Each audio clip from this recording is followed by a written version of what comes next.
The Aces and the Mercury put on one heck of a show to start the season. Welcome back to Viva Las Aces, the podcast where we dig into everything about the Las Vegas Aces. And today we are going to talk about the season opener against the Phoenix Mercury. But before we dig into that, be sure to hit that like button. Be sure to subscribe. Drop some comments below. Let me know your thoughts.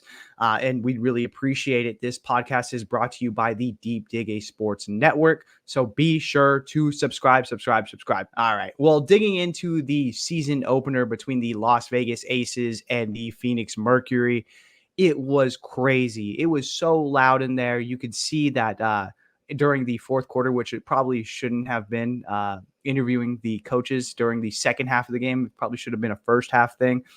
When they interviewed Becky Hammon during the fourth quarter, she couldn't even hear. And it was actually a pretty funny moment between the broadcast and Becky Hammon. But yeah, it was rocking in there. Apparently it was a crowd of over 10,000 people. One of the people that were sitting courtside was actually Las Vegas Raiders former alumni Marshawn Lynch, there to support his Aces. So it was a great turnout. I'm sure the viewership was pretty high as well. And what a matchup between the Las Vegas Aces and the Phoenix Mercury. It was intense. Started off right off the bat, I felt like this was going to be a runaway. And it came out, and A'ja Wilson does what A'ja Wilson does and just put on a clinic. At one point, it was a 7-0 run just by herself.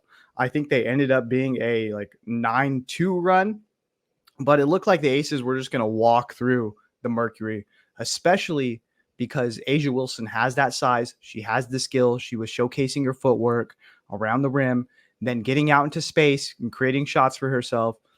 And you really felt like it would have been a different game had Brittney Griner been there in the middle. Obviously, she is 6'9". She's huge. She plays a big pivotal role in that defense. But, once the Mercury settled down into that second quarter, you started to see the game start to shift a little bit.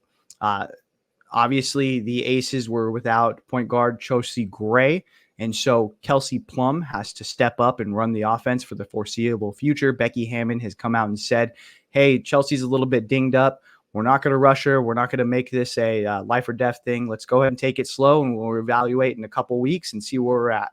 So Kelsey Plum's going to be running this offense for the foreseeable future. And Kelsey Plum got into it with legend Diana Taurasi. And you started to see them go back and forth. And you started to see what this Mercury game plan really was. It was play solid, help defense. And then on the offensive front, we are going to shoot threes. They said multiple times during this broadcast, we are hoping to shoot at least 43 point attempts per game, which is an insane clip. But as you started to look at this Mercury team and what they were doing, it actually started to work. They started to rally back in the second quarter, really breaking down that deficit. It continued on through the third quarter. And I think at the end of when the game was over, Diana Taurasi had ended up with 7 3-pointers. Yeah, they had 3-point shooting coming from Diana Taurasi, from Allen, from I believe Cunningham hit a couple threes. Everyone was shooting not pretty well, but pretty well, if we're going to say that. I mean, they were hitting at a pretty extreme clip, which allowed them to then come back in the third quarter and actually take a lead, which, I mean, again, early in the game, I thought the Aces were just going to walk through this Brittney Griner-less team, but they rallied back. They did what they do, and you started to see, okay, this is what this Phoenix Mercury team is really going to be about, playing staunch defense, shooting threes. You live by the three, you die by the three. I mean, we've seen it with the Houston Rockets all those years ago against the Golden State Warriors. Hopefully that doesn't happen for this Phoenix team moving forward, but man, was it fun to watch. And I was having a conversation with someone today just about this game, and they were asking like, okay, well, Caitlin Clark had her debut. She went out there, put up 20. She put up also 10 turnovers. But do you think that she has the ability to become the WNBA's most scoring player? And I was like, honestly, if Diana Taurasi has a couple more seasons going and they play in this style of system where it's green flag to go ahead and put up any shot possible through any one of these players, then it's going to be pretty tough because she's only going to continue to widen this margin. And then once they get Brittney Griner back, it is going to be scary because you have that defensive front right there. You can kick it out. We've seen that this team plays a cohesive unit when it comes to defense. They understand when to help and when to not.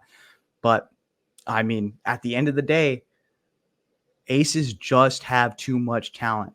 A'ja Wilson was looking awesome. She ended up with a double-double. Kelsey Plum ended up figuring out when she stopped chirping at DT and just put her head down and went after it. And I think the difference in this game towards that fourth quarter was the Aces' ability to get to the free throw line. So down the stretch, I believe the biggest contributor to the going to the line was actually Jackie Young. Jackie Young was driving super hard. She ended up with 23 points, I believe like 6 assists. So she was awesome, distributing, putting it on the floor, and just driving hard and causing the Mercury to be like, okay, well, either she could take it or we're going to have to take her to the line. We have no other choice.